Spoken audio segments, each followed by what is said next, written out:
కాసేపట్లో టీటీడీ పాలక మండలి భేటీ కానుంది. టీటీడీ చైర్మన్ బిఆర్ నాయుడు అధ్యక్షతన అన్నమయ్య భవనంలో సమావేశం కానున్నారు. ఈ సమావేశంలో 2025-26 వార్షిక బడ్జెట్ను ప్రవేశపెట్టనున్నారు. దాదాపు 5,400 కోట్ల రూపాయలతో పాలక మండలి వార్షిక బడ్జెట్ ప్రవేశపెట్టే అవకాశం ఉంది. అలాగే గతంలో తీసుకున్న నిర్ణయాలపై సమీక్షలతో పాటుగా ఇప్పటికే సిద్ధం చేసిన ఎజెండాలపైన చర్చించి తీర్మానాలు చేయనున్నారు.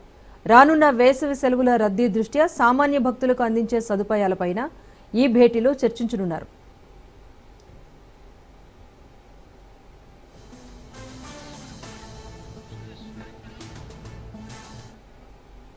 మరింత సమాచారాన్ని తిరుమల నుంచి మా ప్రతినిధి సురేష్ అందిస్తారు. సురేష్, చెప్పండి, పాలక మండలి భేటీలో ఏ అంశాలు ప్రధానంగా చర్చకు రాబోతున్నాయి? ఏమైనా తీర్మానాలు చేసే అవకాశం ఉందా?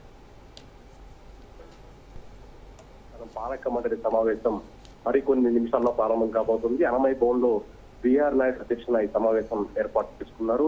దీనికి సంబంధించి 2025-26 వార్షిక బడ్జెట్ 5,400 కోట్ల ఆమోదించి తీర్మానం చేయబోతున్నారు. అలాగే ఈయన చంద్రబాబు సూచించిన పలు సూచనలతో పాటు తెలంగాణలోని పలు పురాతన ఆలయాలను జీర్ణోద్ధారణకు నిధులు కేటాయింపు, అలాగే దేశవ్యాప్తంగా అలాగే ప్రతి రాజధానిలో శ్రీవారి ఆలయ నిర్మాణానికి సంబంధించి ఒక ట్రస్ట్ ఏర్పాటు చేయబోతున్నారు. ఆ రకంగా తిరుమల తిరుపతి దేవస్థానం తీర్మానం ఆమోదించబోతుంది. మరోవైపు వేసవి రావడం నేపథ్యంలో తిరుమలకు చేపడుతుంది ఇటువంటి ఏర్పాట్లు చేసే అంశం మీద కూడా పాలక మండలి చర్చించబోతుంది. ఎందుకంటే పవిత్రకు పెద్దపీట వేయాలని చంద్రబాబు సూచించిన నేపథ్యంలో ఆ రకంగా సామాన్య భక్తులకు పెద్దపీట దిశగా చర్యలు తీసుకోబోతున్నారు. అలాగే దేశవ్యాప్తంగా ఆలయాల నిర్మాణం, ప్రతి రాజధానిలో శ్రీవారి ఆలయంలో నిర్మాణాలకు సంబంధించి ఒక ట్రస్ట్ కూడా ఏర్పాటు చేయబోతున్న సమాచారం అయితే ఉంది. దాదాపు 30 నుంచి 40 అంశాలను అజెండాగా పెట్టుకుని పాలక మండలి చర్చించి తీర్మానం చేయబోతున్నారు.